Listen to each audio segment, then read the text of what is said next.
Notre secours est dans le nom du Seigneur qui a fait le ciel et la terre. La coupe est tirée, il faut la boire jusqu'au bout, la crucifixion de Jésus. Jean chapitre 19. Souvenez-vous, c'est probablement dans cet évangile que les détails sont les plus historiques. C'est aussi là où vous allez enfin entendre cette phrase dont je vous ai parlé l'épisode d'avant. Je me suis peut-être un peu emballé dans les commentaires, mais c'est quand les pharisiens disent « Nous n'avons pas d'autre roi que l'empereur ». Ce que voulait Ponce Pilate, obliger les grands prêtres et les pharisiens à reconnaître la souveraineté d'un empereur qu'ils détestaient par-dessus tout. Un calcul politique qui d'ailleurs va plutôt bien marcher parce qu'il brise le nationalisme juif. Pendant les quelques années qui vont suivre la mort de Jésus, comme humiliés par la confession publique qu'ils ont été amenés à faire devant tout le monde, il n'y aura pas vraiment de coup anti-romain de la part des grands prêtres. Mais à long terme, ce sera exactement le contraire qui va se passer parce que en crucifiant Jésus, c'est le parti modéré que Ponce Pilate est en train de crucifier. Bah oui, Jésus faisait partie de ces quelques juifs modérés qui s'accommodaient de l'occupation romaine. Donc, la crucifixion de Jésus dans l'évangile selon saint Jean, qui est à la fois la plus historique et où tout le monde essaye de manipuler tout le monde. Ponce Pilate manipule les grands prêtres essayent de manipuler Ponce Pilate pour qu'il crucifie Jésus. Enfin ici, tout le monde a un agenda. Même les malfaiteurs qui se moquent de Jésus et qui essayent de retrouver comme ils peuvent une dignité au sommet de leur croix, en se moquant d'un de leurs congénères, ils se mettent du côté des bourreaux pour retrouver par là leur dignité. C'est sidérant. Et au milieu de tout ça, Jésus, dont on nous dit qu'il n'avait jamais commis le mal. Voici l'agneau de Dieu, disait Jean le Baptiste tout au début de l'évangile.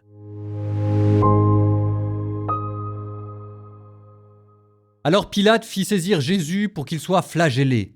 Les soldats tressèrent des épines avec une couronne qui lui posèrent sur la tête, puis ils le revêtirent d'un manteau de pourpre. Ils s'avançaient vers lui et ils disaient « Salut à toi, roi des Juifs !» Et ils le giflaient.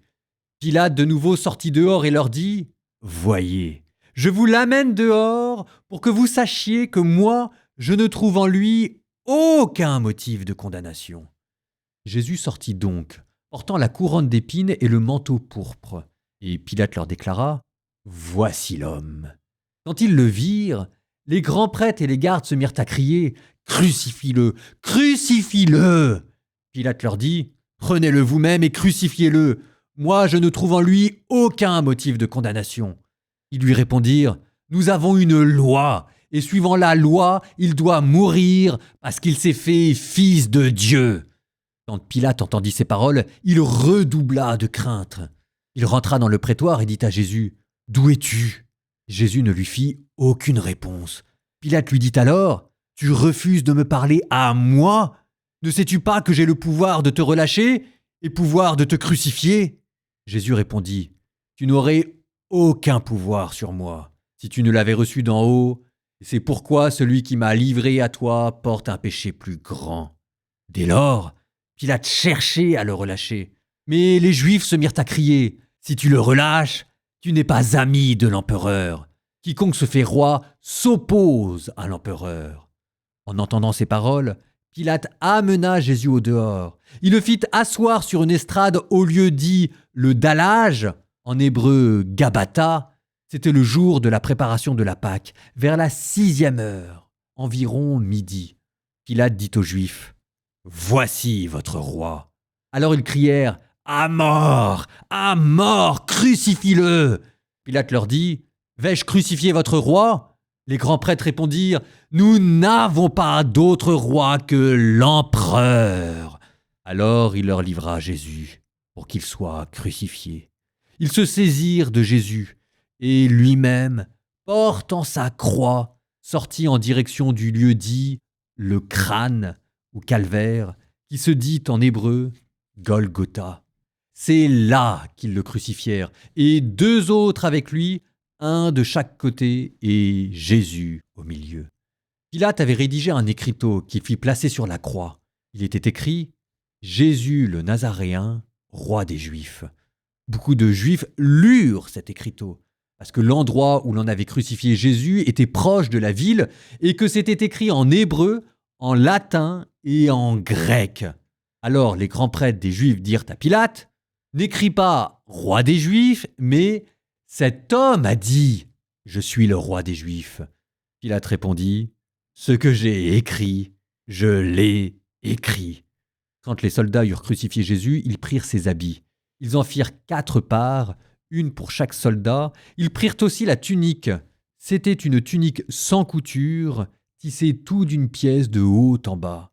Alors ils se dirent entre eux, « Ne la déchirons pas, désignons par le sort celui qui l'aura. » Et ainsi s'accomplissait la parole de l'Écriture. Ils se sont partagés mes habits, ils ont tiré au sort mon vêtement. C'est bien ce que firent les soldats.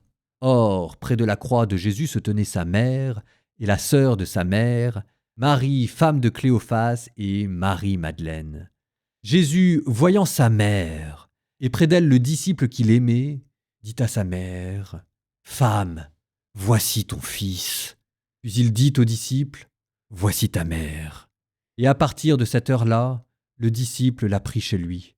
Après cela, sachant que tout, désormais, était achevé, pour que l'écriture s'accomplisse jusqu'au bout, Jésus dit « J'ai soif ».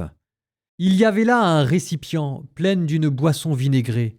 On fixa donc une éponge remplie de ce vinaigre à une branche d'hysope et on l'approcha de sa bouche. Quand il eut pris le vinaigre, Jésus dit « Tout est accompli ». Puis, inclinant la tête, il remit l'esprit. Comme c'était le jour de la préparation, c'est-à-dire le vendredi, il ne fallait pas laisser les corps en croix durant le sabbat, d'autant plus que ce sabbat était le grand jour de la Pâque.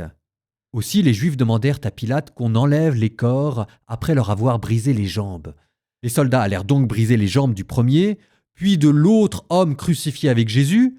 Quand ils arrivèrent à Jésus, voyant qu'il était déjà mort, ils ne lui brisèrent pas les jambes, mais un des soldats, avec sa lance, lui perça le côté, et aussitôt il en sortit du sang et de l'eau. Celui qui a vu rend témoignage, et son témoignage est véridique, et celui-là sait qu'il dit vrai, afin que vous aussi vous croyiez. Cela en effet arriva pour que s'accomplisse l'Écriture, aucun de ces os ne sera brisé. Un autre passage de l'Écriture dit encore, ils lèveront les yeux vers celui qu'ils ont transpercé. Après cela, Joseph d'Arimathie, qui était disciple de Jésus, mais en secret, par crainte des Juifs, demanda à Pilate de pouvoir enlever le corps de Jésus. Pilate le permit. Joseph vint donc enlever le corps de Jésus. Nicodème, celui qui au début était venu trouver Jésus pendant la nuit, vint lui aussi. Il apportait un mélange de myrrhe et d'aloès pesant environ 100 livres. Ils prirent donc le corps de Jésus qu'ils lièrent de linge en employant les aromates selon la coutume juive d'ensevelir les morts. À l'endroit où Jésus avait été crucifié, il y avait un jardin et dans ce jardin, un tombeau neuf dans lequel on n'avait encore déposé personne. À cause de la préparation de la Pâque juive, et comme ce tombeau était proche, c'est là qu'ils déposèrent Jésus.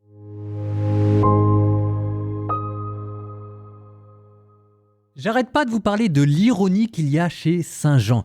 Toujours ces phrases à double sens. Regardez, quand Ponce Pilate dit « Voici l'homme », c'est Ponce Pilate qui se moque de Jésus et qui se moque des grands prêtres qui s'attaquent à une puce, mais c'est en même temps l'homme. L'homme dans toute sa splendeur, dans toute la vérité de la souffrance derrière Jésus, ce sont toutes les victimes. Et ça vous rappelle toutes les manipulations qu'il peut y avoir dans le monde. Je suis sûr que ça vous est déjà arrivé d'être manipulé. On peut être manipulé au travail, on peut être manipulé dans l'église, on peut être manipulé dans la famille. Je me souviens d'une fois dans un couvent où j'étais manipulé, alors une toute petite manipulation, n'exagérant rien, c'est pas du tout comparable. Mais il y avait les frères d'un côté et le prieur de l'autre, et moi j'étais au milieu, et les frères m'ont utilisé pour faire sauter le prieur. Bon, j'en suis pas mort, mais des manipulations comme ça, on en a tous vécu. Eh ben, vous multipliez ça par 10, par 100, par 1000. Vous rajoutez les clous, les fouets, la crucifixion, le sordide, l'angoisse, la cruauté. Et là, vous avez la situation de Jésus. Enfin, vous avez peut-être encore quelque chose en plus ici. C'est le sentiment de cruauté gratuite. Enfin, c'est une chose de s'attaquer à un innocent. C'est encore autre chose que de manipuler les gens. Tantôt on est les victimes, tantôt c'est nous qui manipulons les autres. Ne nous faisons pas d'illusions. Mais est-ce qu'il y avait besoin d'en rajouter? Est-ce qu'il y avait besoin de se complaire là-dedans? En torturant jusqu'à la mort, en giflant, en crachant dessus. Enfin, cette histoire de couronne, c'est totalement gratuit. Est-ce qu'il y avait besoin de le gifler? Est-ce qu'il y avait besoin de lui cracher dessus? Enfin, pourquoi? Il y a un déferlement, il y a un soulagement. Il y a quand même quelque chose de très étonnant, la gratuité du mal. Cette sorte de défoulement, les gens se font plaisir. Et au milieu de ce sordide, de ce pathétique, Jésus, qui, on ne sait pas comment, arrive à garder sa dignité. Enfin, c'est cette phrase entre Jésus d'un côté et puis sa mère et le disciple bien-aimé. « Femme, voici ton fils. Fils, voici ta mère. » Jusqu'au dernier moment, Jésus qui se soucie non pas de lui, mais des autres. Alors, petite parenthèse, le disciple bien-aimé, on ne sait pas si c'est Saint Jean l'évangéliste. La tradition l'associe à Saint Jean l'évangéliste et ok, très bien, mais formellement, rien ne permet d'en être sûr. Je dis ça parce qu'en fait, il est probable que ce soit une sorte d'artifice narratif que Saint Jean a mis pour vous donner votre place à vous. Parce que bien évidemment, le disciple bien-aimé, par-delà Saint Jean, c'est censé être vous. Le disciple bien-aimé, c'est la place que vous êtes appelé à prendre dans l'Évangile. Et donc en fait, c'est à vous que Jésus dit « Voici ta mère ».